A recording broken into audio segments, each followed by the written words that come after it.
And then we actually have a whole group here. And they can, for those of you who've switched your, oops, you got to be very careful. Yeah. So those of you who've switched your videos on, you'll be able to see, they'll be able to see you as well. So Radha Krishnan, Sridhar, wonderful. Okay. So it's, I guess all of you are in different locations. So it's going to be difficult forming teams. So I think the way we're going to do it is, I'm going to ask these questions. Those of you, so it's going to be sort of like a buzzer quiz without the buzzer. Okay, so everyone can answer, all questions. Those of you online, you can direct message me your answers, and those of you here, raise your hands, and we'll call upon you and see what you guys say. Okay. No, we'll switch, right? Okay, yeah, that's an issue, but yeah. So the people here are non-competitive, okay, because they can see all your messages. All right, so let me try sharing my screen and we'll get started. Okay,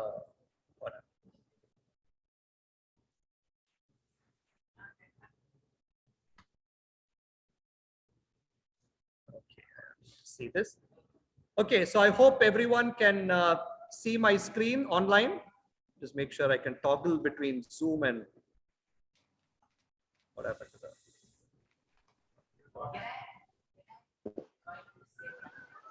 Yes, please. You might have to come close to. The chat thing is here. Wonderful. So, Tamil, there is a saying which says, "Poovoda sendu naarum manandadanu." Happily, my photograph got tagged along with Ashwin's. I am doing nothing here except to grandly announce to everybody the quiz master's decision is final. So we are off. Thanks. So actually, we were going to do this quiz time thing, but I would say your hostess for the evening is, and for those of you who are old enough to remember Siddharth Basu's quiz time from the 1980s. But yeah, no, so this is part 2 of a 3-part quiz series. Meenakshi did part 1, I think about a month and a half ago. This is part 2, and Anant will do part 3 about a month and a half later. I'm getting 4 more people. Okay, they're all welcome. Yes, so we've got more people here. Thanks. Okay, so this quiz, we're calling this quiz the Gold Mandarin Duck Redux quiz, and I'll explain why that is. There's 2 of us who have contributed to setting the quiz. My sort of partner in crime is Ravi Mundoli, also known as Kiddo, fellow alumnus from the 1997 batch, who's still a very, very active quizzer. So if you quiz in the Chennai scene, you've probably heard of Kiddo. So almost 25 years ago, and it'll be 25 years ago, Kiddo, I, and one other person were the quiz coordinators at IIT Madras for the Lone Wolf quiz. And so it's about to be our 25th anniversary in 2 years. So we decided we'll dedicate this quiz to the quiz we did 25 years ago. So I'm going to start with the question 0, which has no points, but just to sort of give you an idea as to why we are calling this quiz the Gold Mandarin Duck Redux quiz. Okay, so who knows how the band, the Grateful Dead, got their name? If you're online, put it out in the chat. If you're here, raise your hands. Grateful Dead is a very famous rock band. Okay, anyone know how the Grateful Dead got their name? No? Okay, so the story goes that some of these guys were looking for a name for the band. They couldn't think of a good one. So they picked up a dictionary, and they opened up the dictionary, closed their eyes, and pointed their finger at a word. And they did that twice. The first time their fingers pointed at the word grateful. Second time it was dead. And that's why they're called the Grateful Dead. Completely random name. They opened up the dictionary, touched. So in 1997 or late 1996, when we were thinking about how to name our quiz, which is also called the Lone Wolf quiz, but we wanted a name, we decided to try the same thing, right? So we opened up, and there were 3 of us. So actually we only selected twice. First time, one of our fingers pointed to gold, and the second time it pointed to Mandarin duck. So the 1997 Sarang Lone Wolf quiz was called the Gold Mandarin Duck quiz. And in a month, it will be 25 years since that quiz. So this is the Gold Mandarin Duck Redux quiz. This is us in about a year later or a little bit later that year. Yeah, so these were the Gold Mandarin Ducks. Okay. So with that, so therefore, thank you for the opportunity to, for allowing us to, do our Gold Mandarin Duck Redux quiz. This is, we derive more enjoyment than you might possibly derive at the end of this quiz. Okay, great. So, okay, oh yeah. Okay, great. Okay, so we'll start with question 1. Again, like I said, those of you on the chat, type in your answers. Those of you here, raise your hands. We'll call upon you. All right. So question 1 is, So question 1 is this. There's a city in France called Nîmes, right? It's actually a very picturesque city. It has a wonderful amphitheater. There's a picture of that amphitheater at the bottom. It has a very nice aqueduct, right? So it's certainly a city that's worth visiting off the beaten path. And it's actually been referred to as it was of course colonized by the Roman Empire. So it's been referred to as the most Roman city outside of Italy, right? There's a particular material that originated from this city, which we normally do not associate with this city, but nevertheless originated from this city. So the question is, what is this material? But sort of an interesting fact associated with that is that there's one component that is used to make products from this material, which was actually imported in those days from Lahore, and we're talking about the Mughal times, right? So what is this material / product, right, that we are talking about that originated in Nîmes? Okay, I'll give, again, type on the chat if you're online. And Anant has raised his hand, so, but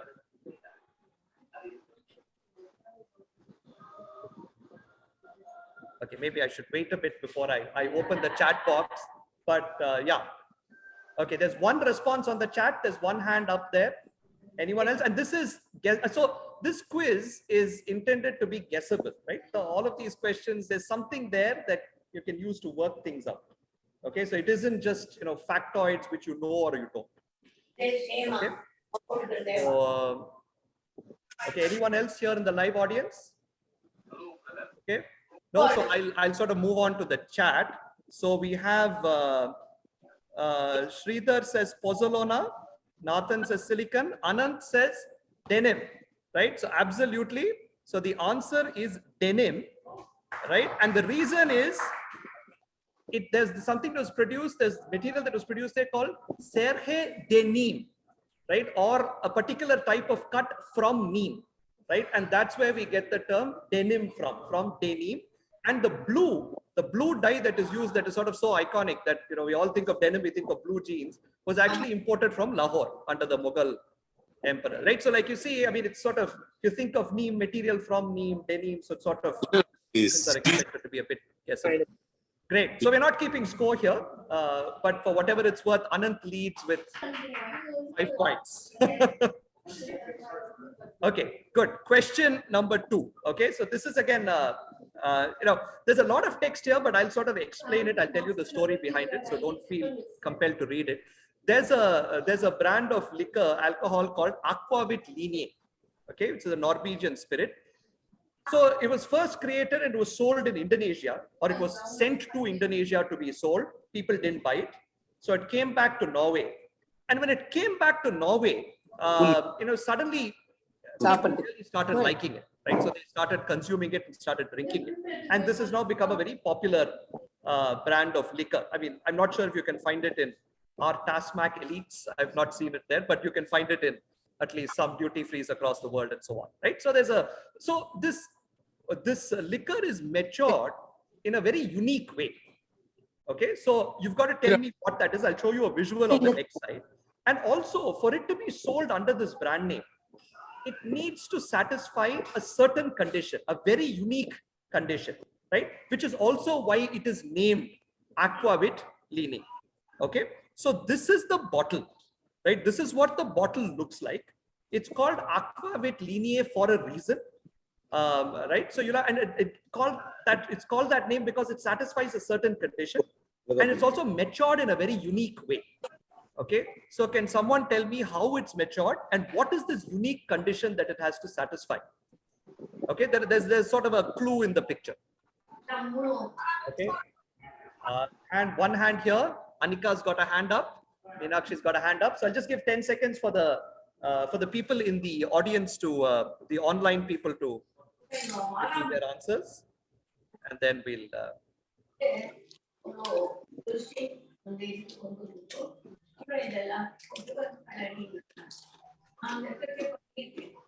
let's see. Are there any other answers online?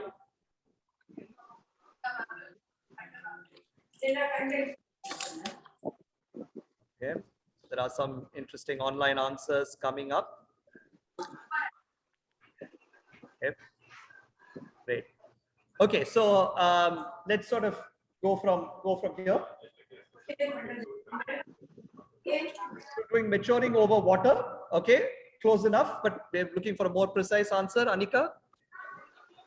On a ship, yeah, same, good, excellent. So the brother on the nothing criticize பண்ணிட்டு. Okay, again, not quite. I mean, people are getting the general theme, Vanshu. Yeah, so the idea is that it has to be matured over a sea voyage. So it matures because of the rolling of the ship. A number of people online have also said that. But what is the unique condition that it has to satisfy? So that's why Indonesia didn't sell. But by the time it made the voyage back, it had matured by going up and down on sea that people, right? So people realized that to mature this, you need to actually go on a voyage up and down. So why is it called, what is this unique condition that gives rise to a name? There's someone in the chat, a couple of people in the chat have got it, but absolutely. So the name, the reason it's called Aquavit Linea is in this ship crossing, it has to have crossed the equator twice. That's why it's called Aquavit Linea. So let's see, a couple of people said that. I think Tejas, Dhanalakshmi and Tejas, I think, yeah, crossed the equator twice. Right, so that's why it's called.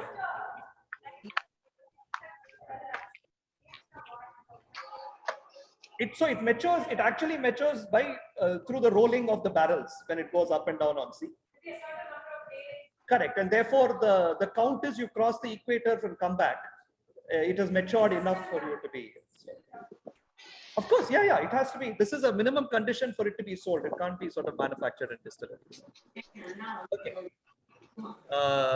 Next question. Oops, yeah. So this is the answer. That's sort of matured at sea and twice across the equator is. Okay, this is a simple question because it's close to Halloween. You see a person in a Halloween mask. Identify the person.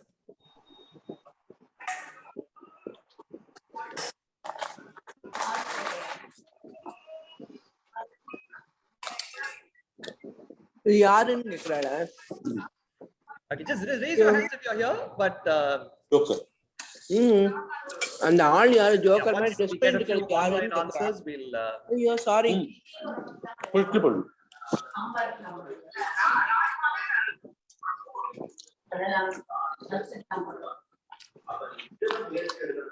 Okay, so there are 3 or 4 hands up. Okay, I think we've got a few in the chat and here. Let me sort of see what people from the question is, who is this? It's a Halloween. I mean, it's Halloween question. Somebody is wearing a mask. Yeah. Perfect. So we've got an answer. Yeah. So the answer, let me look at the chat. Okay, excellent. So they've got both. We've got a few interesting, but Srikant says Dhoni.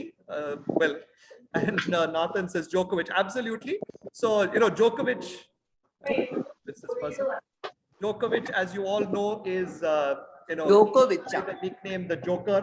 And so he decided it was a cool idea to actually wear a Joker. Halloween mask. The Joker mask and the So Batman. he actually did this. He came on court with this, then removed his mask, etc., warmed up and started playing 2 years ago. Okay, so this is an interesting question. It's one of my, so you'll see that, I apologize. So Kido and I sort of set this last minute. So we've sort of cut and paste from various decks that we had. So the formatting is all over different questions, but we've tried to. So you'll see some of these are Kido's questions. This is an interesting one, right? So there is a particular verse of the Quran which refers to the Prophet Muhammad as Al-Nabi, சின்ன கப்ல 3 which cup வரும். translates to roughly the people's prophet or the prophet of the masses. Okay. And some people, some believers insist that, there are a lot of people, Charlemagne, Akbar, etc., including Prophet Muhammad, shared a certain characteristic, right? And that is why he has been called the people's prophet. Unsalted butter So the first question is, what is this characteristic that he shared with all of these people that led him to be called the people's prophet? And also, while this characteristic is not typically something that you would brag about, right? It's something that is very, that the believers sort of very vehement upon insisting that he indeed had this, right? And it's very important for him to have this, right? So the question is, what is this characteristic that the Prophet Muhammad had, which he shared with people like Charlemagne, Akbar, and many others of that era, which is also a very important characteristic that many of the true believers of Islamic faith insist that he had, even though it's not something that you would typically, show and brag about. Okay, we've got a couple of answers. So it's a trait characteristic, right? So yeah, so we'll wait. We've got 2 hands up here. Okay, 3 hands. Anant, I'll come last. Oh, you already put it on the chat. Okay. Okay. Nice. Okay, so we've got about 4-5 hands on the chat. Okay, excellent. So they were all. Why is that? But why is that trait being sort of paraded when it's not a trait that we would all be particularly? Sorry? Correct.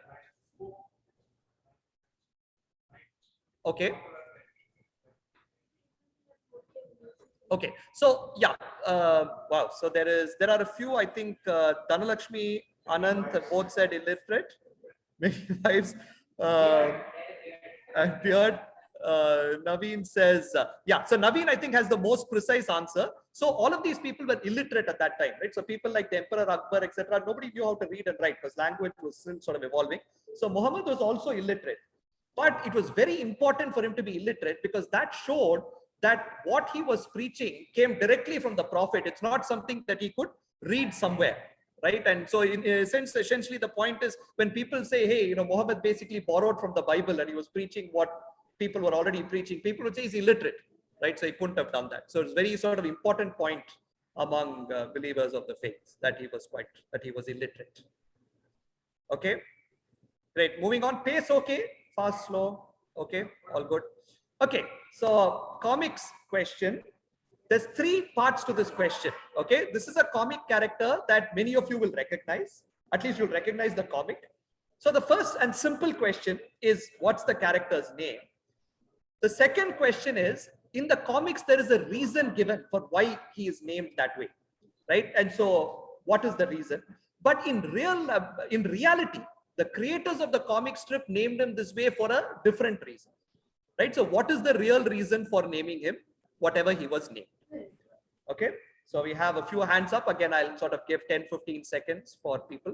So 3 questions. What's he named? A lot of people will know this, right? I think it's quite clear which comic he's from. You can see him giving Getafix something to drink. So clearly this is a character from the Asterix comic series, right? So what was he named? Why was he named this way in the comic? But really, why did the creators of the comic strip name him this way?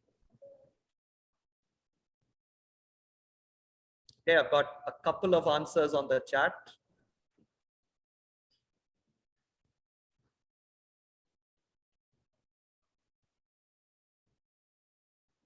Okay, about 4 answers on the chat. Okay, so let's start taking answers. Name is 006. Okay, that anyone who reads Asterix comics, if you read Black Gold, no? Black Gold, I think is the one. Yeah. Okay, great. Why is he named 006? Yeah, but there's a more precise answer to that. Okay. All right. Let me look at that. Anyone else here know why he is named 006? Let me look at the chat. Okay. So Naveen says 006 trademark violation. James Bond. Okay. So the first question is, why is he named 006 in the comics? Satvik, why is he named 006 in the comics? Correct. So he's named 006 in the comics because they say he took the druidical examination 6 times and failed 006.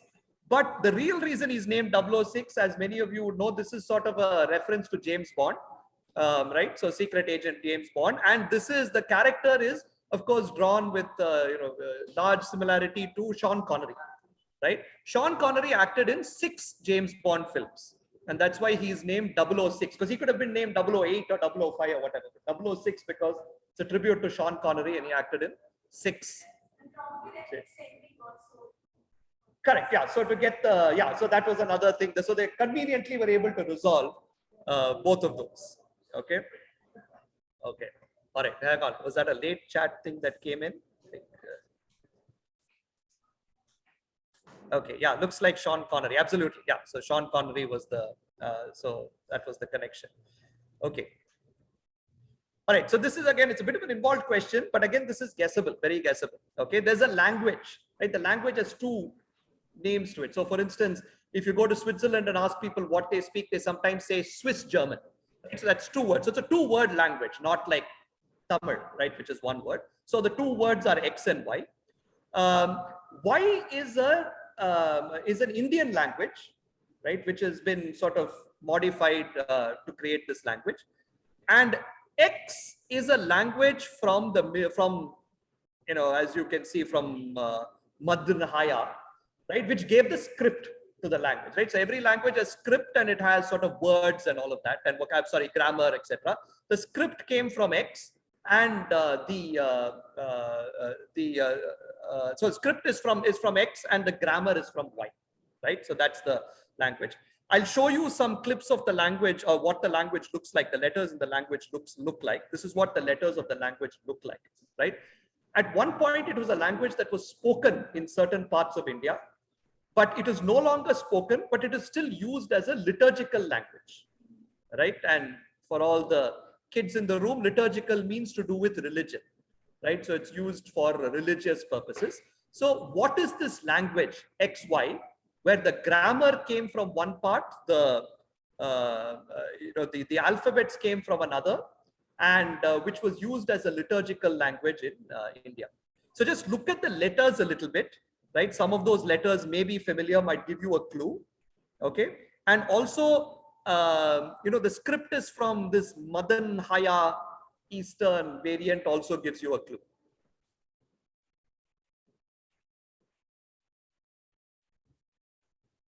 Okay, so there's one hand up here. There are a couple in the chat.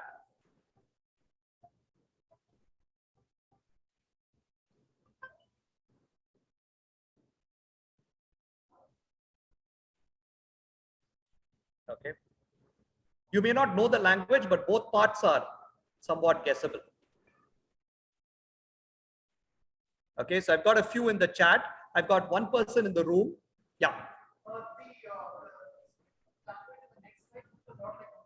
Like Urdu, okay. Okay, no, so that is not the connection. Let me look at the chat. Grantham, Parsi, Tamil, Persian, Hebrew, not really. Okay, so what is this? Okay, so let me give you a clue. It's sort of the Indian language is a South Indian language. Okay, and so just look and see which South Indian language you think this could be somewhat familiar with. For instance, look in the bottom row, the second letter, right? So Tamil, Malayalam. Okay, so the second part is Malayalam. Okay, so what's the first? No, so look at the grammar is the same as X, but the script is from. So think Malayalam, think liturgy, think Middle East. Absolutely. So it's a language called Syriac Malayalam, right? So Malayalam, of course, Kerala, you have all of these Syrian Christians, and Syria, of course, is a country in the Middle East. So they borrowed some of the grammatical rules from there, merged it with Malayalam, and created this language called Syriac Malayalam, which was spoken, but now is primarily used in Orthodox function. Thanks. Okay, so that might have been a bit more on the Konkani. So yeah, so it's Syriac Malayalam. Again, people may not know the language, but hopefully it had enough clues to help you guys work it out. Okay, let's see. What do we have next?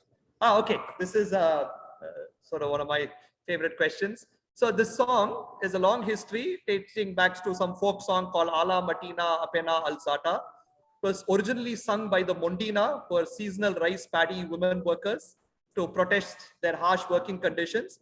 And it also now has a Punjabi version, right? With farmers, everyone knows about the recent farmers protests up north, with the farmers actually singing a Punjabi version of this song, right?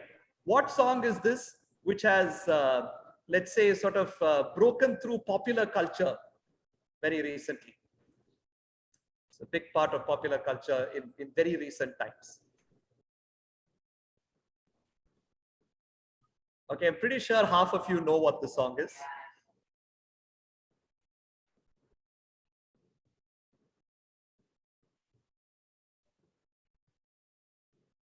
Okay, so again, the clues are Italy, okay, protest, and pop culture. Those are the big clues: Italy, protest, and pop culture. Okay, if I want, I can make that last clue even a bit more straightforward. It's Italy, protest, and Netflix.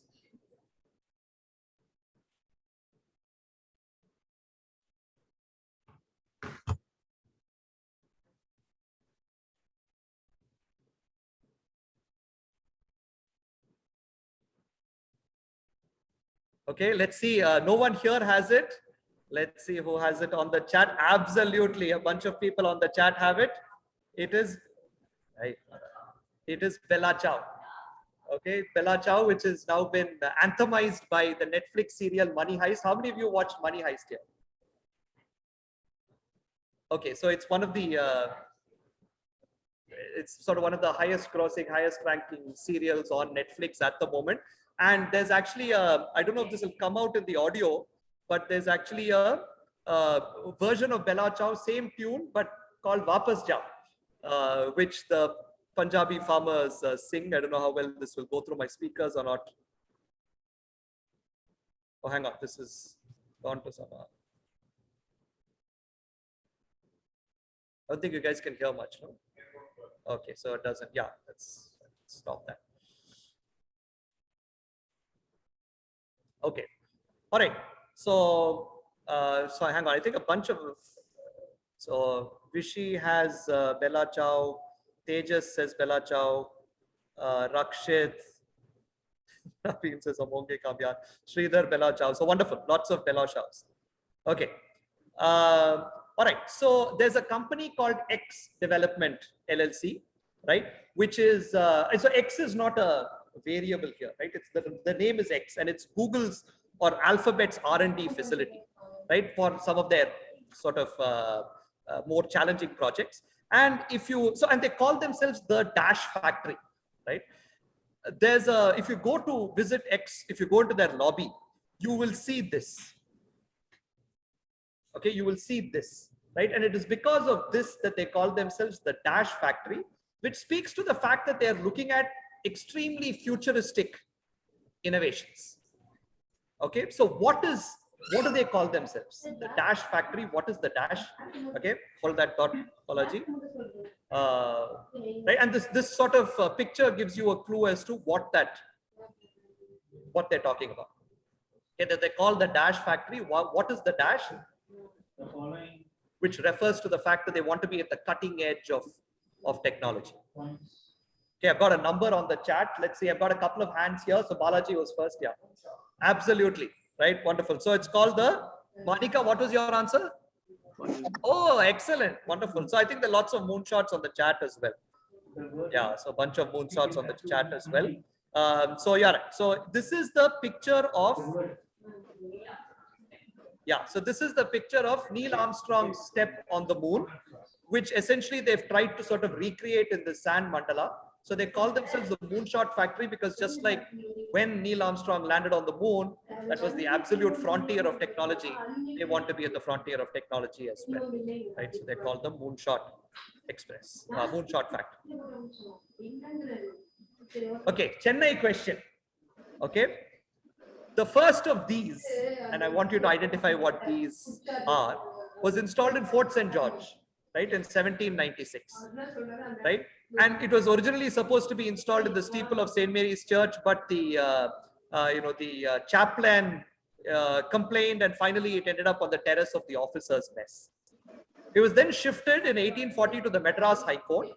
And in 1894, it moved within the Madras High Court to one of the new domes that was constructed.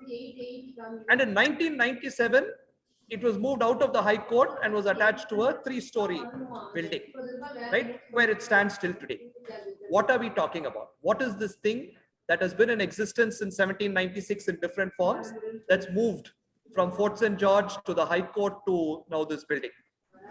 Okay, you're going to get the first shot at answering. Okay, Annie?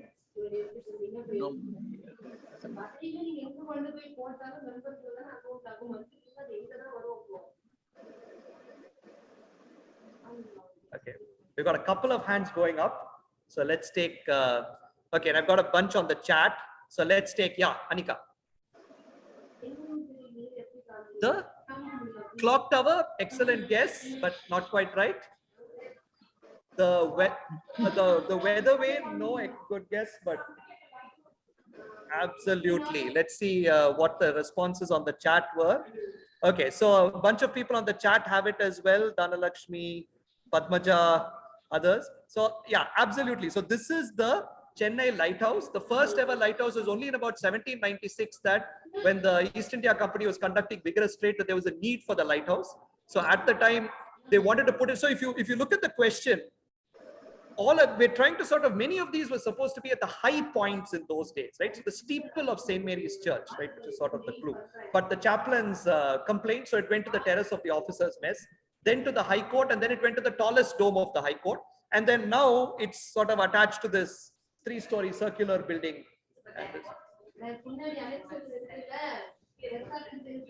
Correct. Yeah. So again, go to the lighthouse. So yeah, so this is Chennai's 4th ever lighthouse. So excellent, great going, and bunch of people online as well. Wonderful, good job. Okay, so I'm going to play a video again. People online, I don't know if you guys can hear it, but if not, I'll sort of explain what that person is trying to sort of say. The person in the video is this lady called Julie York. Okay, and she studied a particular kind of geese, right? That was her subject of study. So, and the focus is to sort of understand how these birds accomplish a very unique feat in the avian world. They are the only bird species to do this thing, right? They winter in India and then they do something, right, which no other bird species does. And she was trying to sort of study this. So for those of you who are bird enthusiasts, you can tell me what the name of the goose is. But then I also need you to tell me what is this unique feat, right? So let me just play the video for what it's worth. And if you guys can't hear it, okay, there's some visuals, right, of geese actually flying through a wind tunnel, right? So these geese are flying through a wind tunnel where they're trying to sort of monitor a variety of things for the geese. They're sort of actually instrumenting the geese, trying to monitor its heart condition, all of that. And particularly look at what happens when, weather conditions change and things like that. Right, so you'll see, so she's saying they have some backpacks on and the backpack contains like a heart monitor, whatever. Right? So the question is, okay, number one, what's the name of this bird? But what is this unique feat that it's sort of, oops.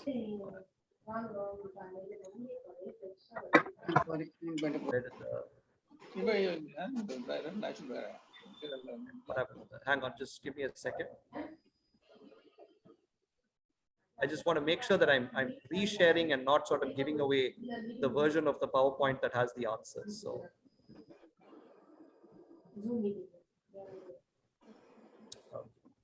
let's just go through this.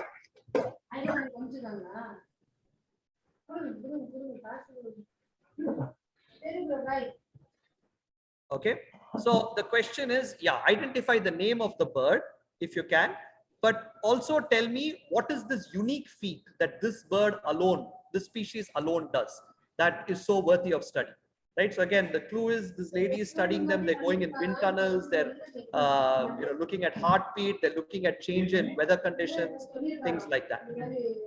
Okay, and the birds winter in Rajasthan or somewhere in India. I think it's Rajasthan.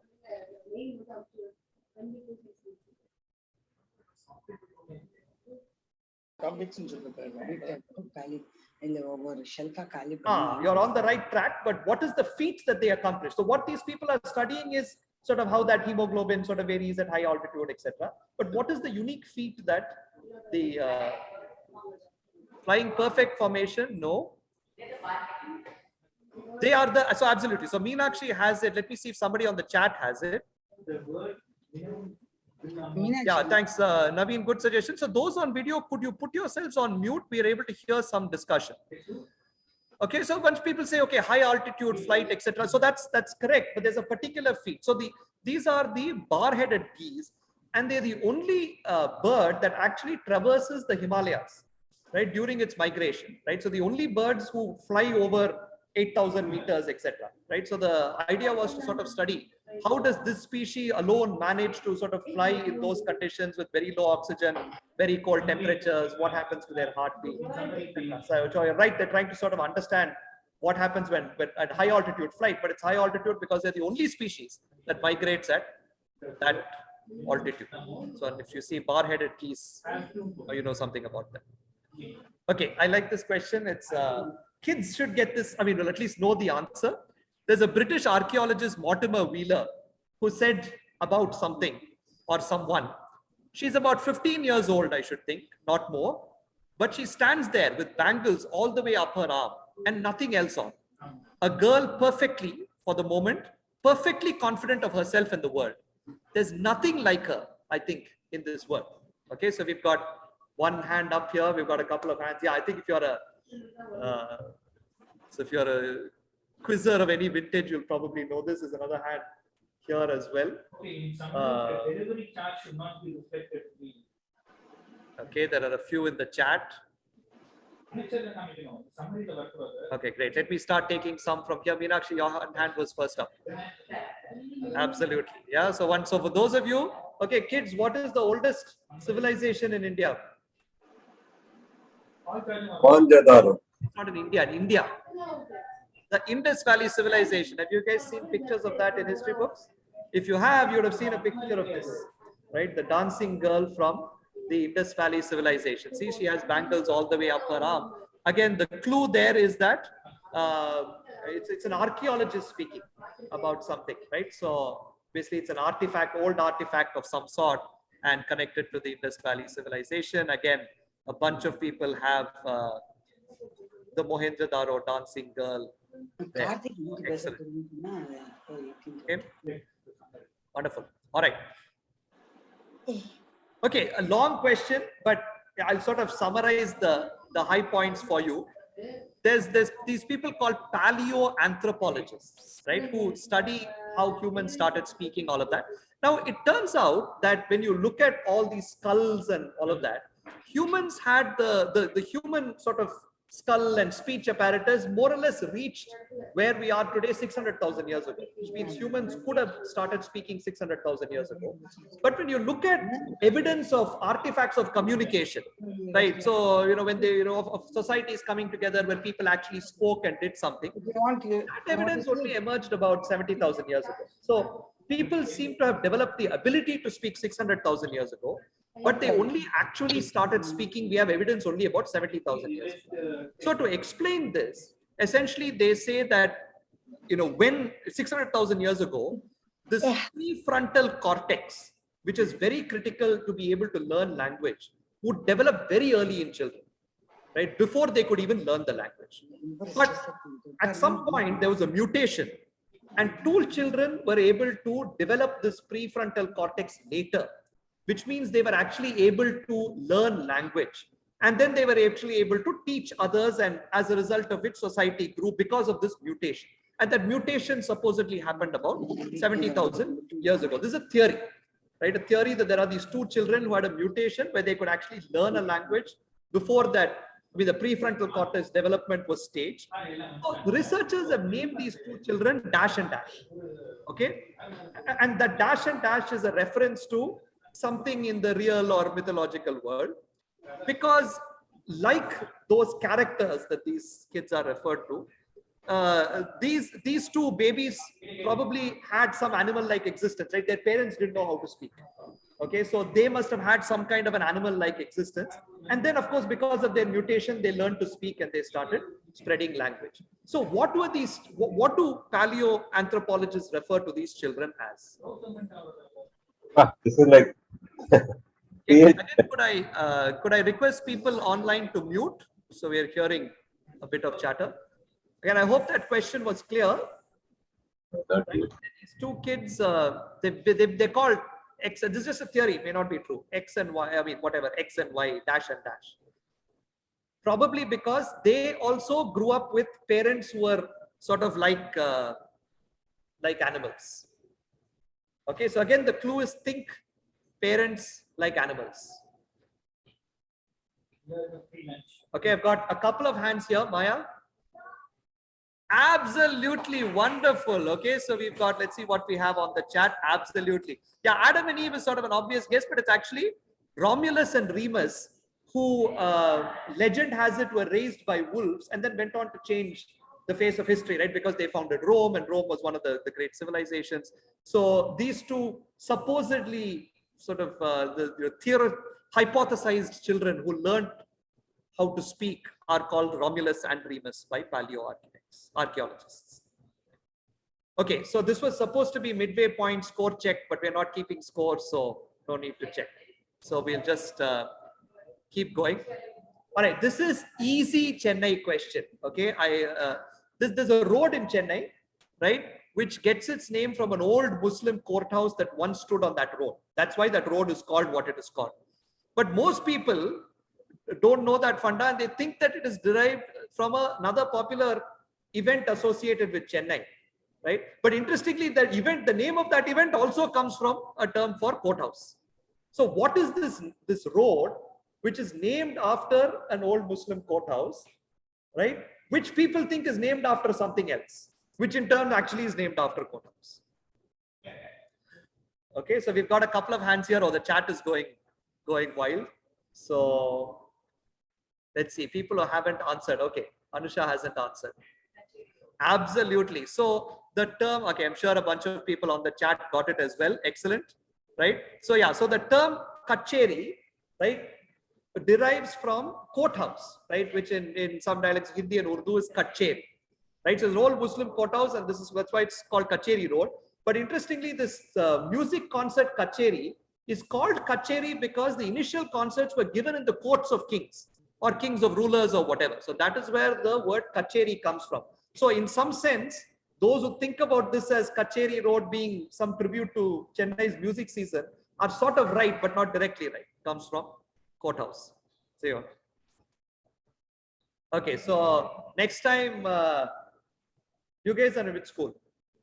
Vidya Mandir only, no? So you have to pass Kacheri Road only now to go to Vidya Mandir, right? So all of you are in Vidya Mandir. When you pass Kacheri Road, remember. Okay, so this has to be, Anant, you can't leave before this question. Okay, this has got you written all over it. Okay, so any good IITian at one point of time has at least, held a copy of Kernighan and Ritchie's classic text to C programming language. You may not have flipped the copy, but you've definitely held it.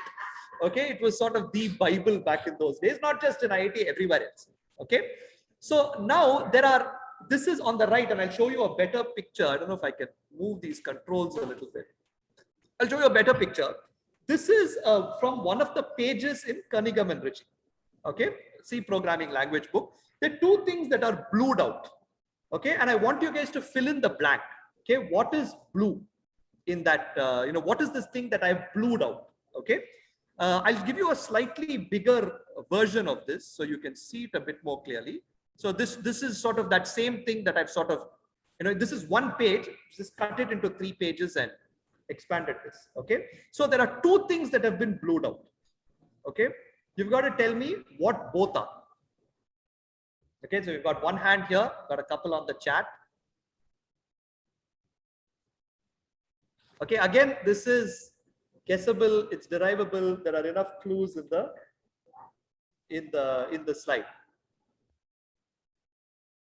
Okay, I've got a couple in the chat. I've got one hand here.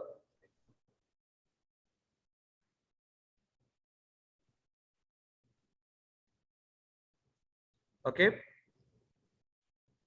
All right, let me see what people have. Sir.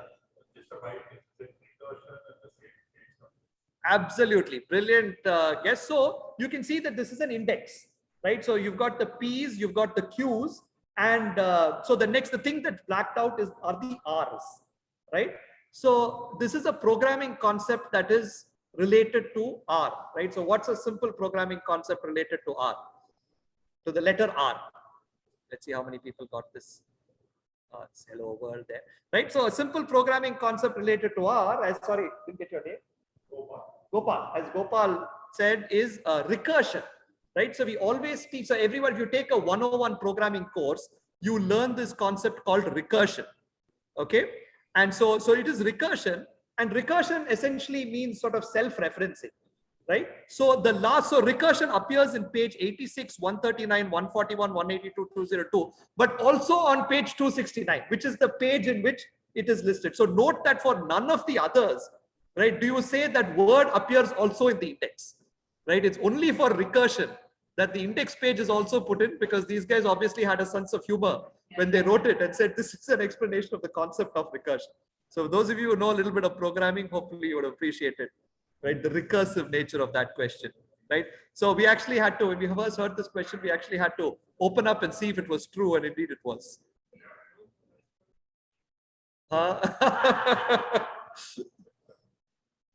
Okay, so this has relevance to something that's happening at IIT Madras today. There's another theory, right? All these theories going around on speech. That sort of says that speech originally evolved out of early speakers imitating sounds around them, right? So there is, when you sort of have a word that sounds like the sound, for instance, when you name a fupu, because it makes the sound fupu, it's called an onomatopoeic word, right? So that's the term given to it. So people said, look, early humans sort of looked around and named things based on the sounds that they made, and based on that, language then evolved.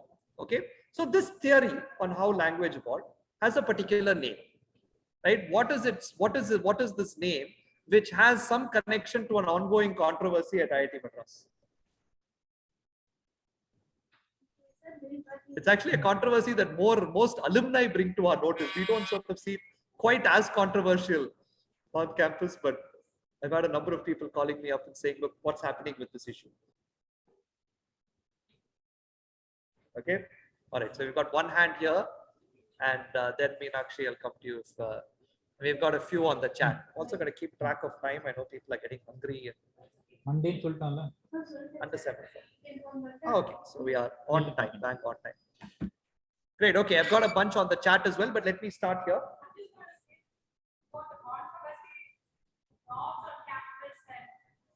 So you got the controversy right, okay? You've got the controversy right, okay? Well, yeah, but it's onomatopoeic, absolutely. So Shantanu has, right? It's called the bow-wow theory, right? So early men probably started, or early humans started calling dogs bow-wows, right? Because that's the sound they would make, and then started evolving language. It's called the bow-wow theory, and obviously somewhat topical with regards to the dog versus deer versus. Well, so everyone says dog versus deer, but they forget that it's dog versus deer versus humans, right? Dogs chase us as well. Okay, so bow-wow theory. Okay, so this is again interesting India question.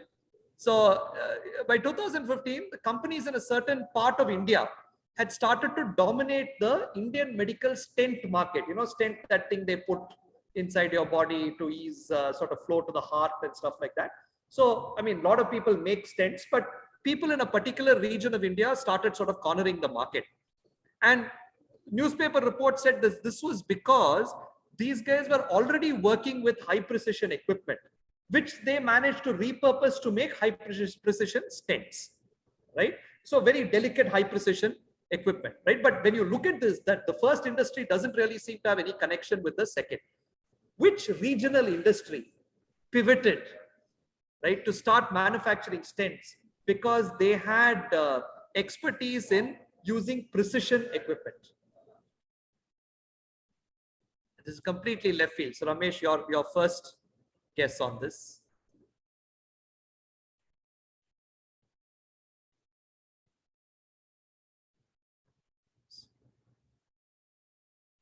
Okay, Himanshu, I'll come to you next. So, and then, all right, so I've got a few in the chat. Okay, Ramesh. Molbian clocks, no, but good, reasonable guess. Yeah.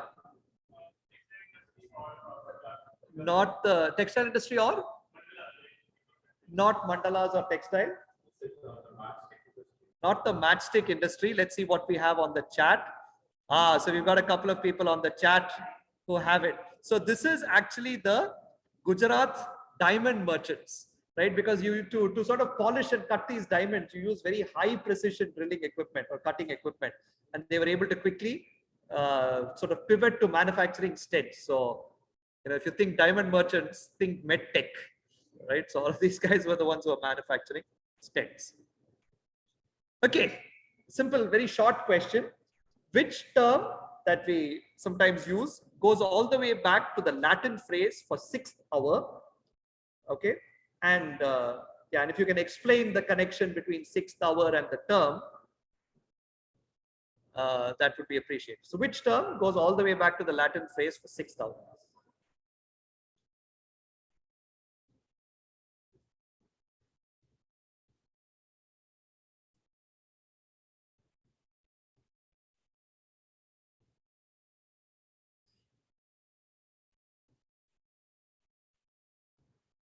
Okay, I don't see any responses. Okay, let me sort of, it's not an Indian term. It's there's one hand up here. Yeah. Sorry? Noon. Oh, you are very, very close. You are very, very close. Okay, it's a, you know, sort of a, it's a more of, you associate it with Spain. Okay, Anika first and then Meena. Yeah, you guys are very close. Okay, we got hand up that hasn't gone. Absolutely. Okay, so that clue was just too much of a giveaway. So, 6th hour is sexta hora, and typically people assume the day begins at 6 o'clock or that's daylight. So the 6th hour after daylight is noon when you take a little bit of a nap. And that's why siesta is called siesta, because it's supposed to denote the 6th hour after daybreak where you take a nap. Okay, so siesta derives from sexta hora. Okay, hang on, let me just sort of, okay, all right. Okay, so in 1901, the British government sent one fellow called Alfred Marriott. I don't know if he has any relationship to the hotel chain, and that is not connected. So he went to a certain port to obtain rights for oil exploration. When he went to that port, he saw something, and he was really amazed at what he saw. And that something that he saw has an Indian connection. And he wrote, this thing was entirely encrusted with diamonds, sapphires, and emeralds. And there are jeweled birds, but in brackets, not dash, standing on the sides. What did he see? And therefore, what is this dash that he said was not there, which naturally everyone just associated with this thing? Right? So you can tell me anything from which court this person went to, what did he see? And therefore, and if you know what he saw, then you'll know what it was that he said was not there. Okay. So we got a few guesses. We got one hand. I've got a bunch on the chat. People on the chat are probably up to speed with this. Okay, let's go with Sahana first. Excellent. Can you tell me what the background is? Okay. What? Absolutely. So yeah, Sahana, you're right as well. Okay, so this was essentially, this guy went to the kingdom of Iran, or to Iran to figure out oil exploration rights.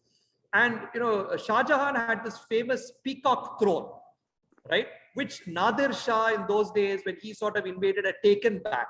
So when Alfred Marriott went there, he saw this fabled peacock throne, which was of course luxurious and grand, etc., except that it didn't have peacocks, right? So the peacock throne never had peacocks. It just had birds there. Somehow people thought it was peacock's throne, and throughout, in reality, it didn't have peacocks. So people say Shah Jahan's peacock throne, it didn't have, didn't have peacocks, right? And that's what he was. The peacock throne, probably, I have no idea where it is. I mean, it must exist, right? So it's, but I don't know where it sort of exists. Yeah, so a bunch of people have Iran and peacock throne, no peacocks on the peacock throne. Fantastic. Okay. I have a feeling some of you online have actually been to some of these quizzes where we've asked these questions. So, okay. Okay. Now this you kids cannot answer. Okay. And unless no one else answers. Okay. So there's this lady Nawabzadi Alia Sultana Babi. Okay. She's the heir of the Balsanor estate in Gujarat. Okay. But instead of calling her the Nawabzadi Alia Sultana Babi, right, she is called by the local people as the Dash Princess. Okay. And she's called this because of a relatively interesting discovery that happened in her estate somewhat recently that pushed that region into the spotlight. So that's a picture. So the lady in the foreground is Nawabzadi Alia Sultana Babi. Sorry. So fill in the blanks. What is she called? She is called the Dash Princess, right? And it has something to do with relatively recent events that pushed that her estate or her princely state, I don't know what they call it, into the limelight. And as always, there's a big clue in the picture.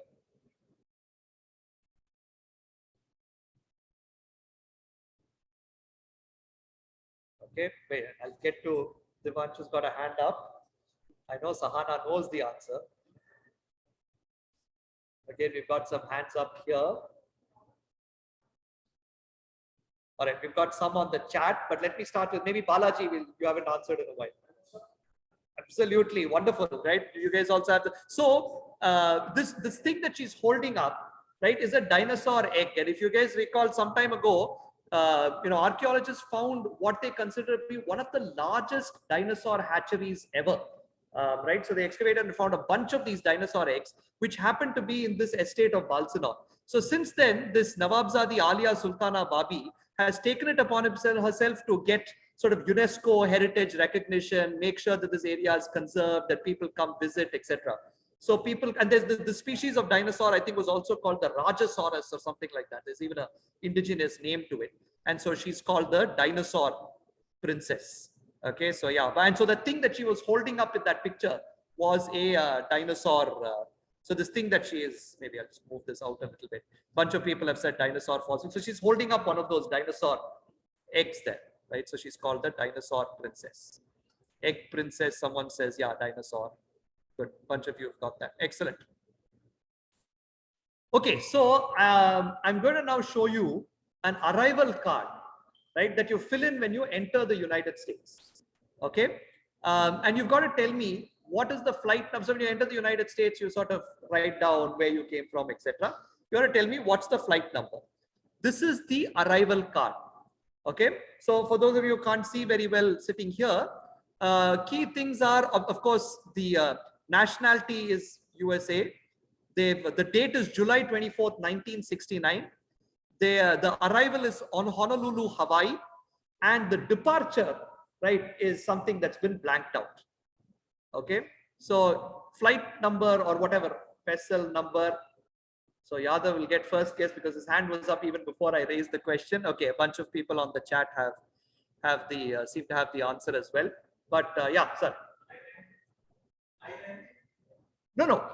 What is the specific vehicle? The number of the number of the aircraft, not the form.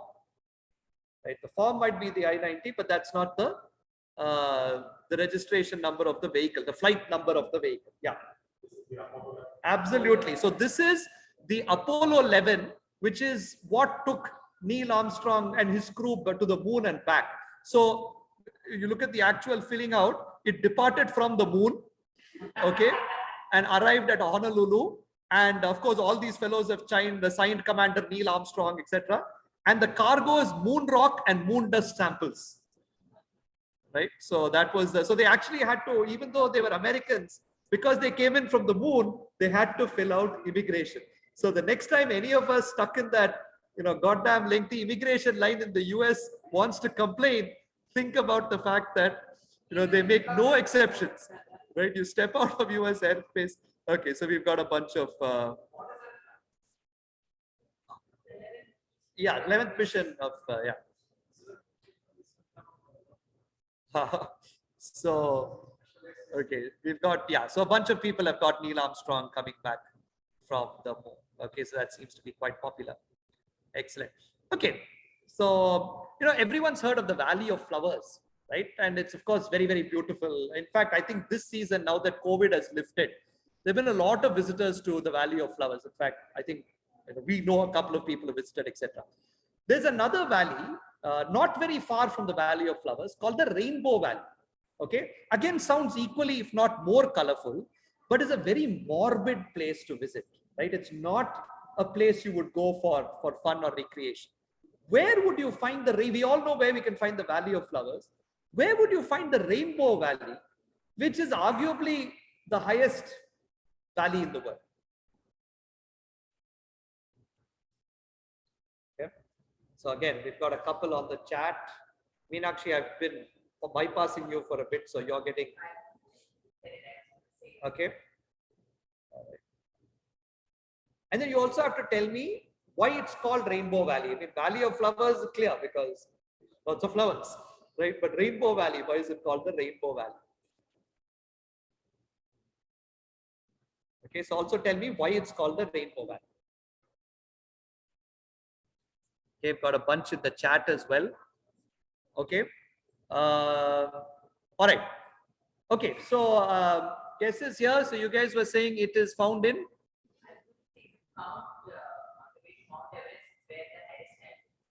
Why is it called Rainbow Valley? So you're right. Yeah, Maya.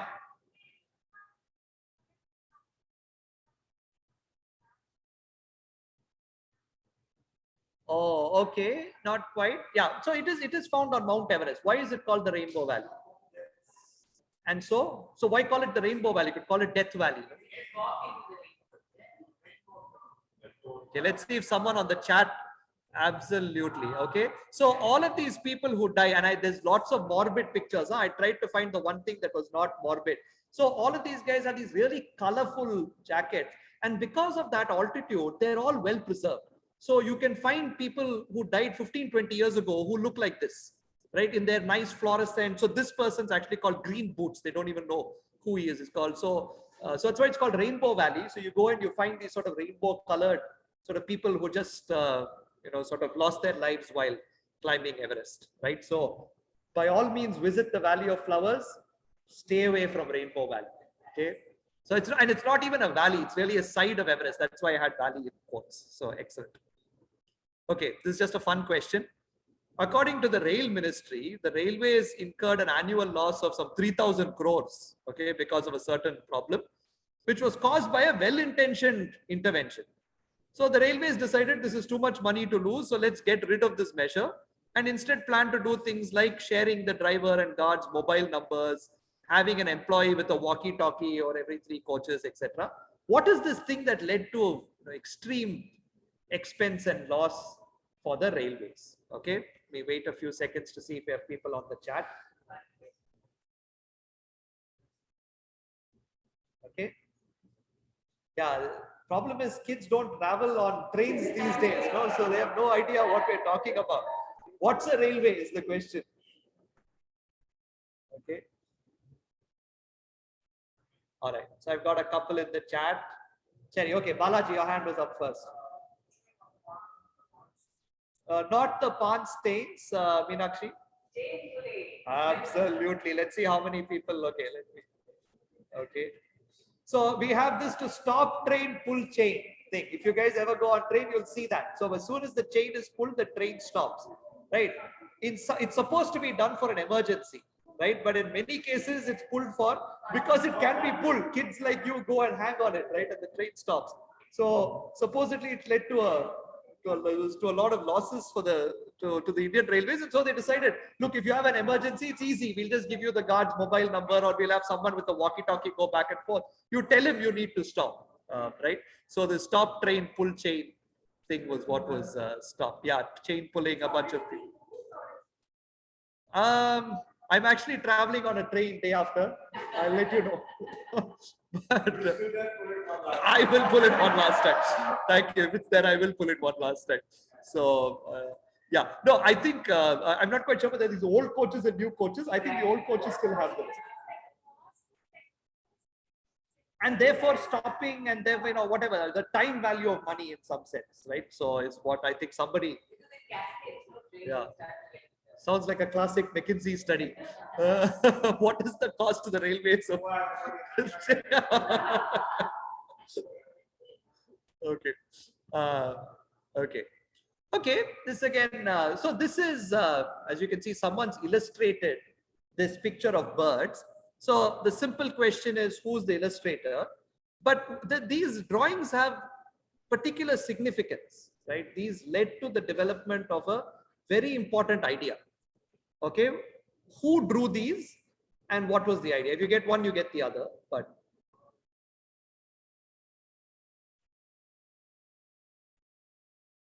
okay, yeah, we're just waiting for the mandatory 10-15 seconds.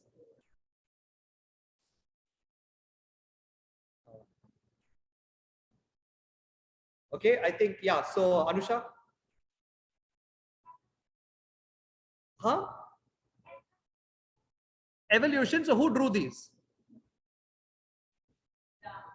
Yeah, so these were drawn absolutely, and I'm sure a bunch of people on the chat got it as well, right? So these were, so we've got evolution, Darwin. Yeah, so these were drawn by Charles Darwin, right? So people often associate evolution with the theory about how humans evolved from monkeys, but the humans evolved from monkeys came later, right? It all started off with Darwin observing finches in the Galapagos and sort of seeing that there are these finches in different islands and the islands are very close to each other.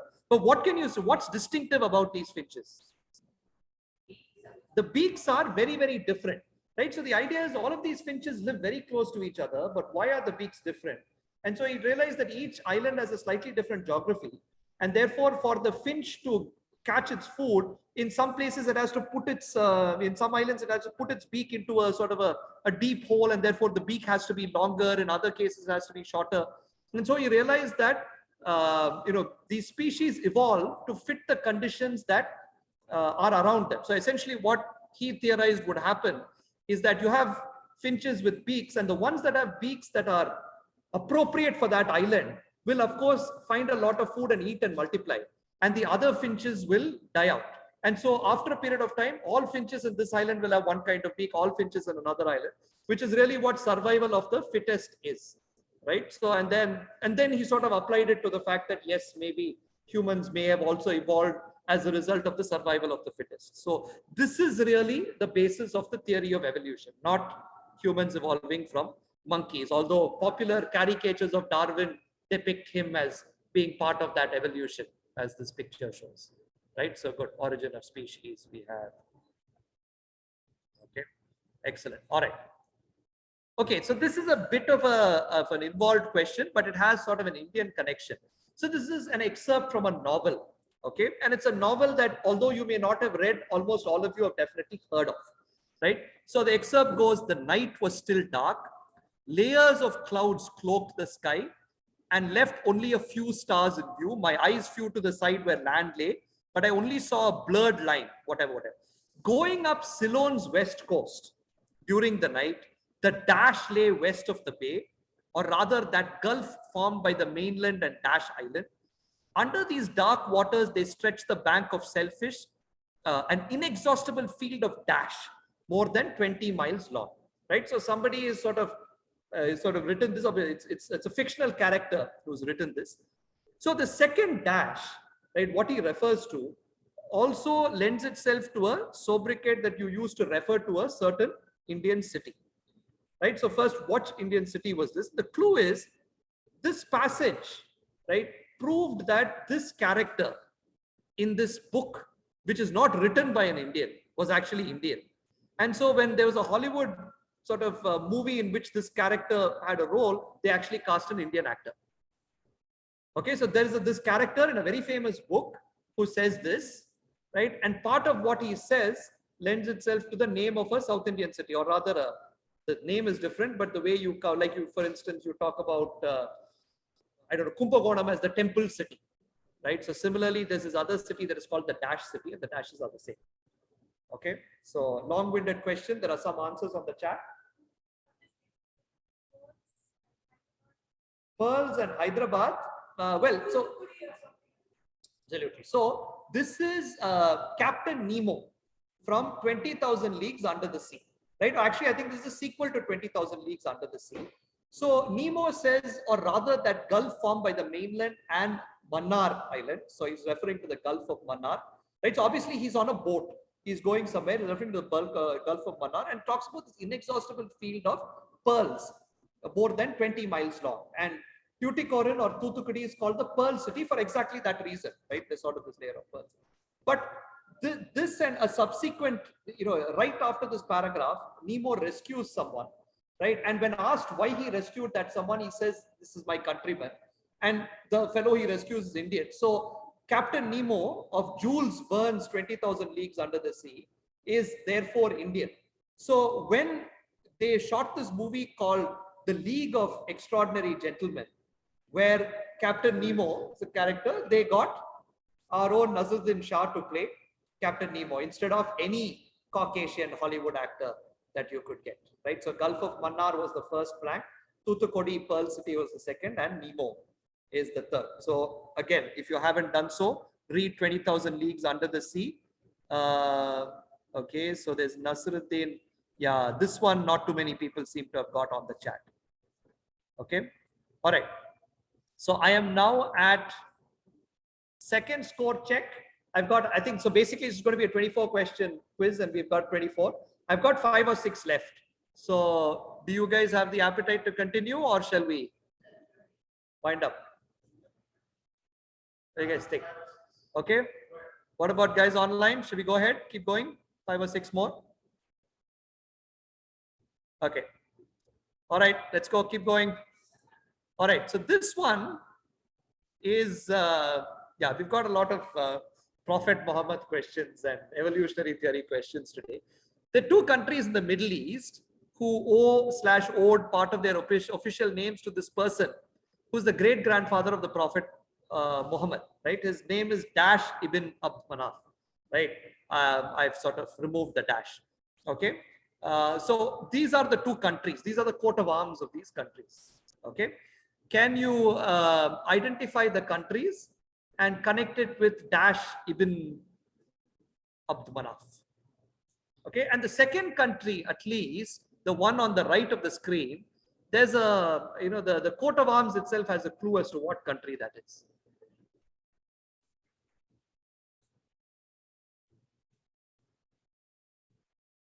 Okay, just look at what's there and yeah, see if you can. Okay, I got a bunch of people on the chat. Okay, any guesses from here? Yeah. Iran and Iraq. Well, you're partly there, partly not. No, not Oman either. Let's see what the chat brings.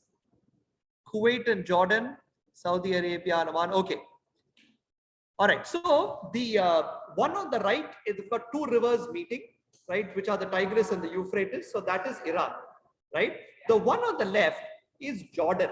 And actually they are both called, or Jordan is actually the Hashemite kingdom of Jordan, right? And Iraq also had a similar name, which is because of Hashem ibn Manaf, right? Or Hashem ibn Abd Manaf, who's the grandfather of Prophet Muhammad. So from Hashem, they were the Hashemite kingdom of Jordan and Iraq and so on. Okay. All right. So that is, there's one more in the chat.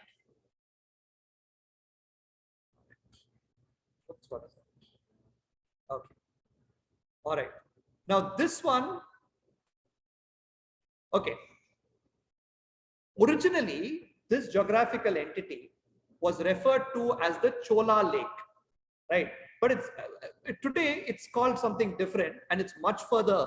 It's named after an area much further north, right? But the fact that this was even called, and all of you know what this geographical entity is, but the fact that it was even once called the Chola Lake represents the dominance that the Chola dynasty had over this region.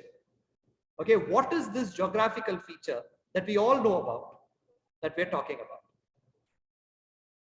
Okay, it used to be called the Chola Lake. Now it's called something else. Okay, I'm going to see if kids can answer this. You guys should know. I've got a few on the chat. Okay, what do you think this, what kind of a geographical entity it is? Is it for people, kids in the audience? What do you guys think is it? Is it a mountain? Is it a desert? I know, I want to give the kids a chance and then I'll come. Is it a, okay, so it's a water body. All right, it's clearly a water body. Okay, any of you guys have an answer? It's a water body named after a place that's a bit in the north.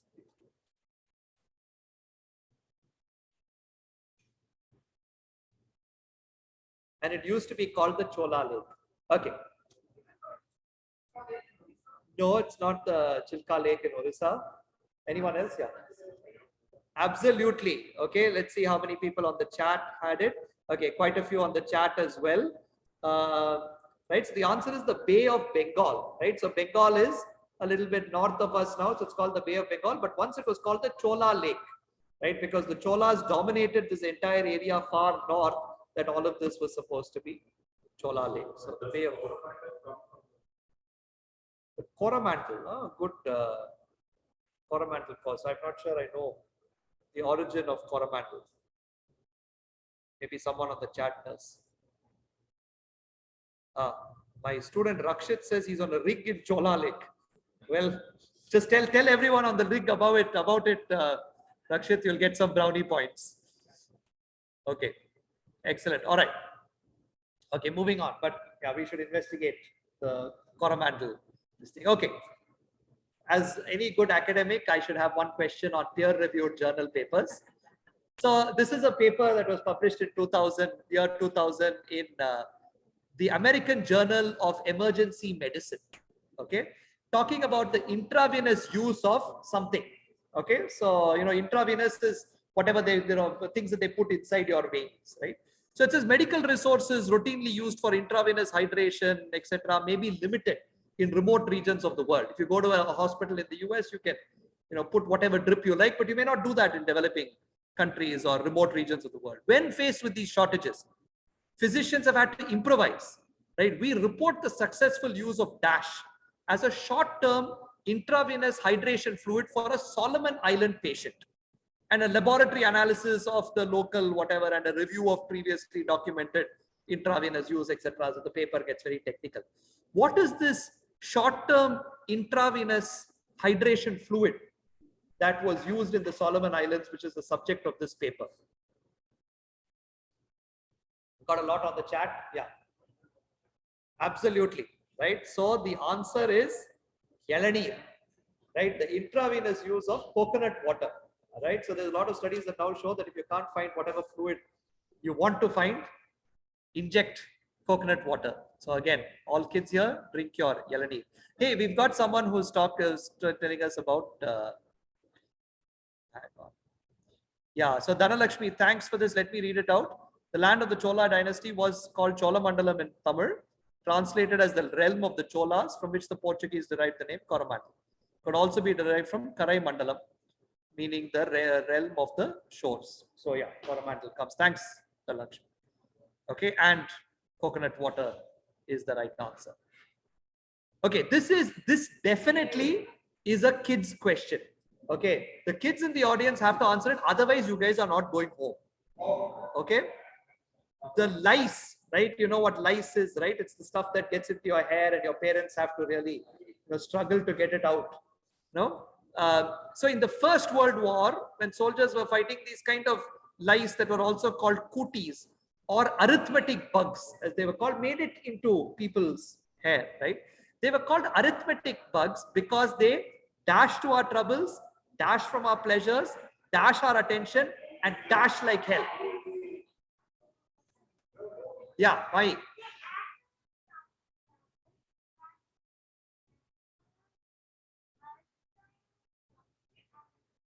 Oh, you're close, you're close. Just correct. Okay, so they add to our troubles, They subtract from our pleasures, they divide our attention, and they multiply like hell. That's why they were called arithmetic bugs. Okay? Okay, at least one of you can go home. I'm not sure about the rest. Okay? Yeah, I'm pretty sure everyone on the chat got it. So nice. Okay. Okay. Which term named for a person is used to describe an animal migration over man-made structure, right? So generally animals migrate, right? But they generally, if you look at the migration in the Serengeti or whatever, they're migrating over natural regions. If you looked at the bar-headed geese, they're migrating over the Himalayas, right? They're migrating over nature. But certain animals migrate over man-made structures, and there's a term for this. And this migration obviously will not be possible if the man-made structure was not there, right? So what do we call animals, what do we call this sort of animal migration that happens over man-made structures? Okay, I'll give you a clue. It is, it's really aquatic migration. So the animals here are aquatic animals, right? So the story is that before something was built, this migration was not possible. After this thing was built, animals started, or aquatic animals started migrating. And therefore, anytime you have now this kind of a man-made migration, we call it a. So obviously there was something related to water that was built. So think of something famous related to water infrastructure. Okay, Maya? A dam is a very good example of something related to water, but it's not a dam, something else.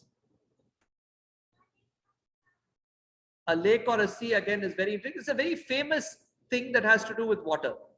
Okay, let's see what we have on the chat. Reef migration. Okay, some people on the chat have got the structure. Okay, the structure this refers to is the Suez Canal, right? So the Suez Canal was dug that allowed certain species of aquatic animals to migrate, which was not possible earlier, right? So every time now this happens. So anyone know who built the Suez Canal?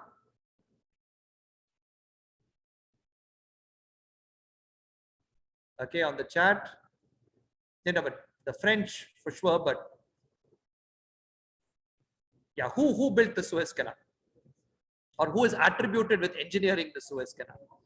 Right, so this guy called Ferdinand de Lesseps. Okay, and therefore this thing is now called the Lessepsian migration. So anytime any species migrates over a man-made artifact, you call it a Lessepsian migration, because the first time this sort of happened was the Suez, or the first time it was observed to happen was the Suez Canal, where Ferdinand attributed to Ferdinand de Lesseps. Okay, so we're coming to the end. Okay, this is again, this might be the last question, and again, kiddie question. One more chance for you guys to go home. Okay, to help the Indian army fight better against the Japanese in Burma during the World War, a book was created, right? But unlike a boring book which will try to have lots of words and try to tell you how to fight, this book actually had lots of cartoons and photographs, so that people would be interested in reading it and they quickly understand what it was about and all of that, right? And it included details on a specialized fighting technique. So it was a serious book. It was about fighting the Japanese in Burma, but it had lots of pictures and all of that. And even the title of the book, right, was a fun title, borrowed from another book that was published in 1894. So it was not, tactics to beat the Japanese in Burma or anything like that. It had a nice name, right? Lots of pictures, etc. Right? Some of you might have read the original book, the 1894 book, but you may not have read this military tactics book. What was this military tactics journal, this book called? Right? Again, there's a clue here.